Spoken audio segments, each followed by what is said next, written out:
So you've got a belt test coming up. Time to test for rank. How do you prepare for that? What do you need to do to get ready?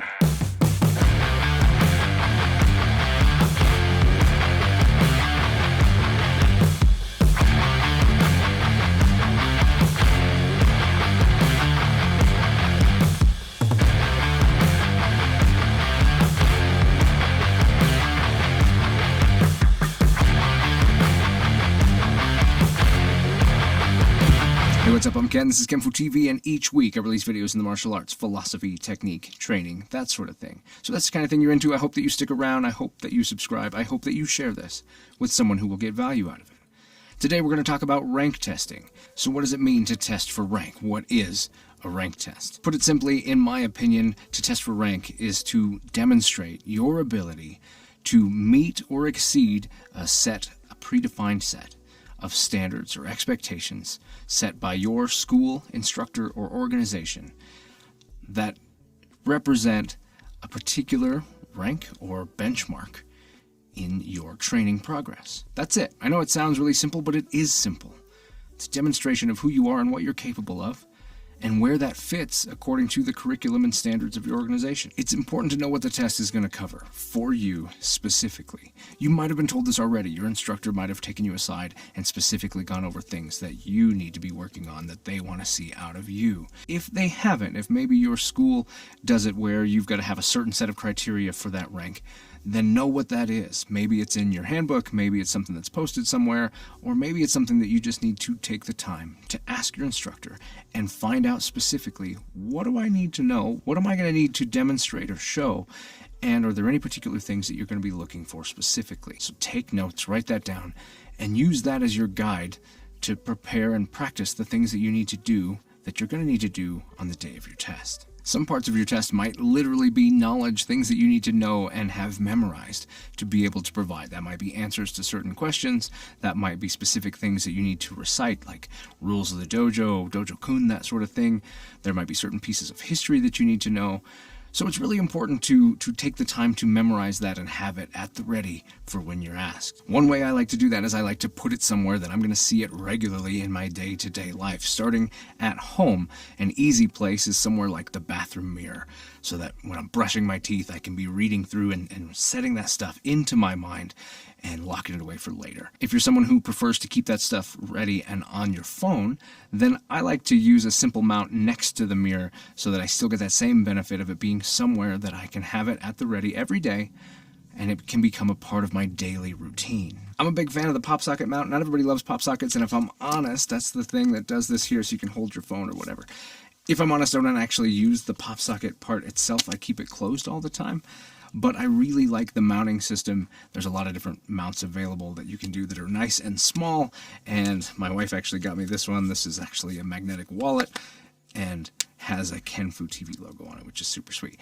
This, I've got a link down in the description below for this and the mounts that I use in case you want to try them out. Another great place is the refrigerator. You're in and out of the refrigerator every day, and so to have that right in front of you, something that you see regularly, helps make sure that you're constantly doing it. Eventually, you won't have to read it every time. You'll see it, and you'll be able to run through that stuff in your head, and that's what you're looking for. Not to where you need to review the actual text, but the fact that seeing it triggers that memory and that memory is locked in. Once that memory is there and you're able to do it without seeing it, that's when you know you've got it figured out. Honestly, this is something that is really great to do the second you have something new you need to learn. If something's been brought up in class that you want to remember or need to remember, don't wait until you're ready to test to start doing this. Start doing it right away. Get in the habit of just having it in front of you. When it comes to the physical skills, don't neglect general cardio and stamina. A lot of these tests can be very long or very strenuous, very exhausting. And so the more you practice building up your personal strength, your personal stamina, the better you're going to be able to keep it together. Your mind works so much better when you're not exhausted, and you perform your physical skills better when you're not exhausted. So the more you can keep up on your stamina, on your cardio, on your general fitness, that's going to go a long way regardless of the art you're testing in. Oftentimes, you'll get plenty of time in class to work on the things that you need to work on, but not always. Especially the further you go, the more you're expected to know and remember. you might not get to work on everything every day. So it's important to make time before class or after class or on the weekend to meet up with somebody from class and to work through stuff. Maybe they're preparing for their own test, maybe they're just helping you out. It also doesn't hurt to make time to meet with your instructor before or after class, or one of the junior instructors, to go over things, ask your questions, clarify stuff, demonstrate something, and get feedback on whether or not it's where it needs to be or what you can be working on. These moments are really valuable.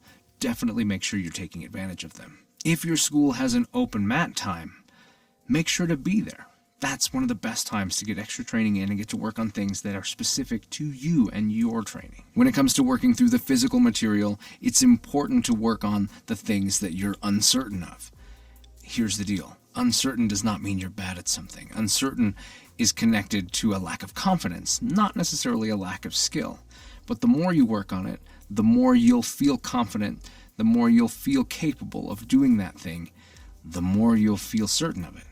That links together. Not only will your skill improve, your confidence will improve. More often than not, confidence is actually going to outpace skill when it comes to performing something in front of a panel. When you're nervous, when you're anxious, you can be really good at something, but if you're not confident in it, you might shut down, you might do it wrong, you might nervous and tense. The more confident you are with it, even if you're not as good at it, the more you'll be able to express it clearly and cleanly and show what your level is when it comes to that thing. So practice the things that you're uncertain of, but don't neglect the things that you're good at. Remember, this is a demonstration of what you can do, what your abilities are. So practice the things that you specifically are good at, because when you demonstrate, you want to show where you shine. You want to show how you are as an individual and what sets you apart. So just because you're good at it doesn't mean you don't want to be very good at it when the time comes. Show those parts of you. Those are the parts of you that express what you like, what you do well, and the things that you excel at. I find it really helpful to isolate technique, to pick something, simple things, and break them out into their pieces and work through them. Trying to do all of something can be really difficult. Say, for example, you're in a traditional martial art and you do forms. Well, maybe most of the form is fine, but there's a particular part you get stuck. It's okay to isolate that and work on that specifically for a while until you get it down really well and then reintegrate it back into everything else you're doing. Or maybe there's just certain things. Isolate principles, concepts. Isolate working on your timing. I just want to improve my timing. Isolate your power. Get on a heavy bag or something like that and work on building up your power. Maybe it's just chaining things together and being able to smoothly go from one thing to another. Isolate that and work until you feel comfortable. Work until you feel confident. Isolate things to build them up, and then make sure to reintegrate them, because getting good at part of something doesn't make you good at all of something. To go along with all of these things, when you're talking to your instructor, you're asking questions, you're figuring out what the expectations are, you're learning what you need to know, you're practicing the things that you're working on, you're isolating the stuff you feel good about, you don't feel good about, all of those things, make sure that you're taking notes. Get out your notebook, make notes on the things you're doing in class. If something is brought up that you need to remember, write it down, and then make sure to review those notes. Sometimes just writing it down goes a really long way, but being able to review those notes later goes even further and will help you prepare for what you need to do on the day of your test. The best way that you will ever remember all the things you need to do is just making sure that you've got them written down. While you're writing things down, remember to write down your personal goals.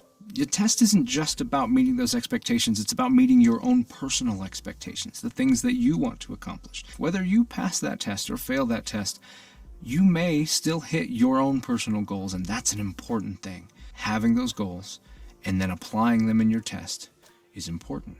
Lastly, I just want to remind you that this test is a demonstration of what you are capable of the progress you have made, things you've already accomplished. You're not trying to do something new on testing day. You're showing things that you have already done and that you're capable of doing them again. In my opinion, when you're asked to test, you've already hit the mark. The person asking you already sees what they want to see. They see that you're where you should be. And now it's time to make it official. It's time to acknowledge what's being seen, not to look for it, because it's already been seen. It's showing on the mat. You show up every day. You're being tested every day. You're being seen every day.